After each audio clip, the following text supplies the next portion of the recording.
Hello, and welcome to the This Happened Today in History podcast. I am your host, Mr. Miller. This podcast will cover a number of topics that happened on this date in history. Please visit the podcast webpage at thishappenedtoday.buzzsprout.com. There you can download the notes page, which will help you organize the information as well as develop your own ideas on how these events change the world around us. If you're interested in hearing more, please consider subscribing so you will not miss out on what happens tomorrow in history. Today is May 20th. At 7:52 a.m., May 20th, 1927, Charles Lindbergh gunned the engine of the Spirit of St. Louis and aimed her down the dirt runway of Roosevelt Field, Long Island. Heavily laden with fuel, the plane bounced down the muddy field, gradually became airborne, and barely cleared the telephone wires at the field's edge. The crowd of 500 thought they had witnessed a miracle. 33.5 hours and 3,500 miles later, he landed in Paris, the first to fly the Atlantic alone. Working as a male pilot a year earlier, he had heard of the $25,000 prize for the first flight between New York and Paris.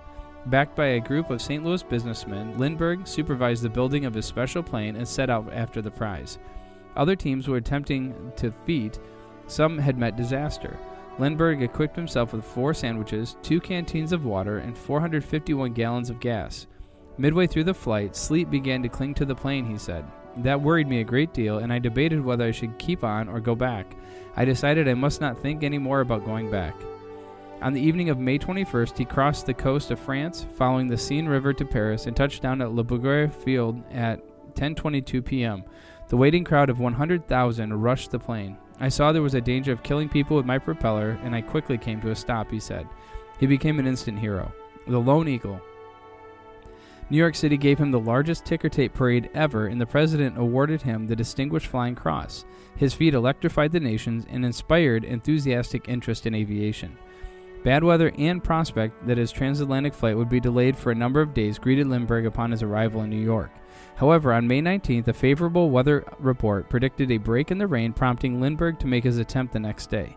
He arrived at the airfield before dawn the next morning, prepared his plane for flight, and began his historic journey. About 7:40 a.m., the motor was started, and at 7:52 I took off on the flight for Paris. The field was a little soft due to the rain during the night, and heavily loaded plane gathered speed very slowly. After passing the halfway mark, however, it was apparent that I would be able to clear the obstructions at the end. I passed over a tractor by about 15 feet and over a telephone line by about 20, with a fair reserve of flying speed. I believe that the ship would have taken off from a hard field with at least 500 pounds more weight.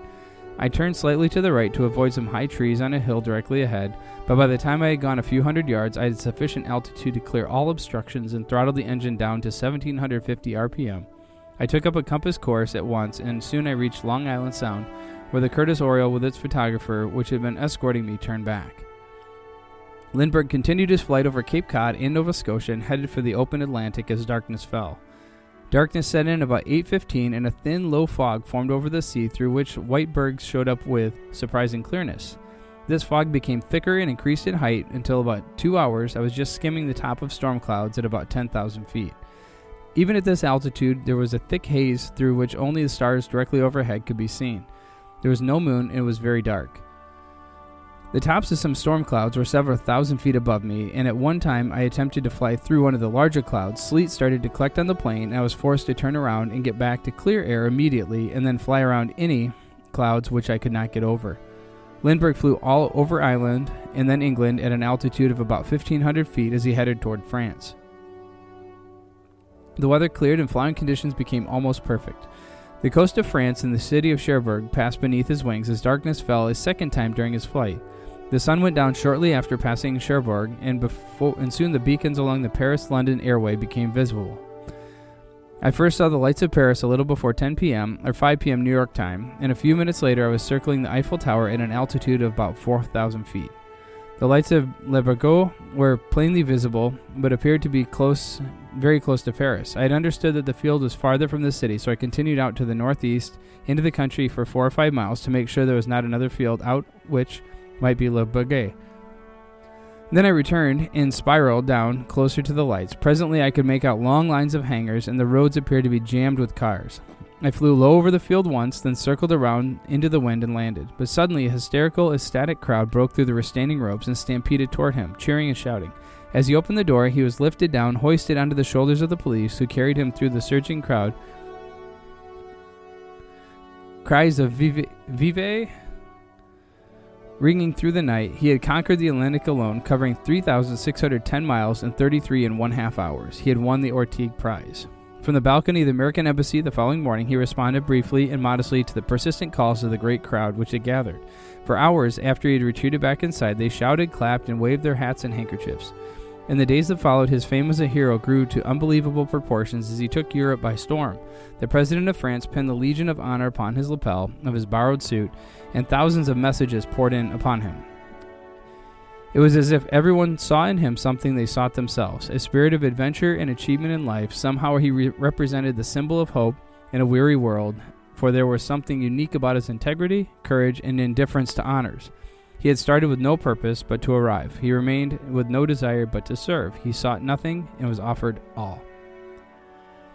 The Homestead Act of 1862 has been called one of the most important pieces of legislation in the history of the United States. The act was signed into law by Abraham Lincoln after the southern states seceded. The Homestead Act of 1862 was a revolutionary concept for distributing public land in American history. This law turned over vast amounts of the public domain to private citizens. 270 million acres, or 10% of the area of the United States, was claimed and settled under this act. Repercussions of the monumental piece of legislation can be detected throughout America today. The prime land across the country was homesteaded quickly. Successful homestead claims dropped sharply after the 1930s. The Homestead Act remained into effect until 1976, with provisions for homesteading in Alaska until 1986.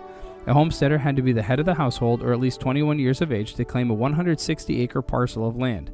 Settlers from all walks of life worked to meet the challenge of proving up. They included immigrants, farmers without land of their own, single women, and formerly enslaved people. A filing fee was the only money required, but sacrifice and hard work exacted a different price from the hopeful settlers. Each homesteader had to live on the land, build a home, make improvements, and farm to get the land.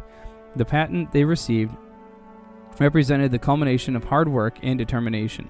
Nearly 4 million homesteaders settled land across 30 states over 123 years.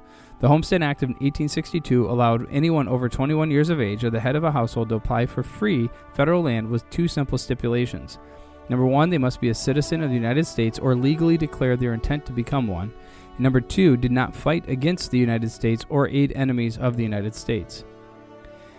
And finally, voice-over artist Wayne Allwine, who provided the voice of Disney icon Mickey Mouse for more than 30 years, died in California at age 62. This was in 2009. Allwine, the third person to voice Walt Disney's most famous cartoon creation, died on Monday, the company's website said. Local media reported Allwine's death following complications from diabetes. Allwine began providing Mickey Mouse's distinctive falsetto in 1977, taking over from his mentor, Jimmy McDonald, after more than a decade at Disney, which began when he started in the mailroom in 1966. He made his debut on the New Mickey Mouse Club in 1977 and has provided Mickey's voice for Disney theme parks, movies, TV specials, records, and video games. His films included Mickey's Christmas Carol, The Prince and the Pauper, Mickey, Donald, and Goofy, the Three Musketeers. In time, you actually realize all the characteristics that this character has in yourself, Allwine once said. I've got all this naive qualities and all of his optimistic qualities. Allwine was married to Russie Taylor, who provided the voice for Mickey Mouse's spouse, Minnie, and many other popular characters. The couple had 4 children together. Wayne was my hero, she said to the Los Angeles Times. He really loved doing Mickey Mouse, and he was very proud that he did it for 32 years. Walt Disney chief executive Robert Iger said Allwine's death was met with profound sense of loss and sadness throughout our company. Wayne's great talent, deep compassion, kindness, and gentle way, all of which shone brightly through his alter ego, will greatly be missed, Iger said in his statement. Despite serving as Mickey Mouse for more than 3 decades, Allwine said he never lost sight of the advice given to him by McDonald, who in turn had taken over the voiceover duties from Walt Disney. Just remember, kid, you're only filling in for the boss, McDonald told Allwine. Mickey is Walt's, Allwine acknowledged. I get to take this wonderful American icon and keep it alive until the next Mickey comes along. You have been listening to the This Happened Today in History podcast. I thank you for listening, and I hope that you have enjoyed learning about historical events from the past. Thank you to the following websites for their information regarding today's topics: ThePeopleHistory.com, Charles Lindbergh at charleslindbergh.com, the Homestead Act at nps.gov, and the Voice of Mickey Mouse Dies at france24.com. The music used as the background track for this podcast is Americana, created by Kevin MacLeod on incompetech.com. If you enjoyed this information and would like to hear more, please consider subscribing, as this will keep the historical events in your feed in the morning for each day. I hope you have a great day.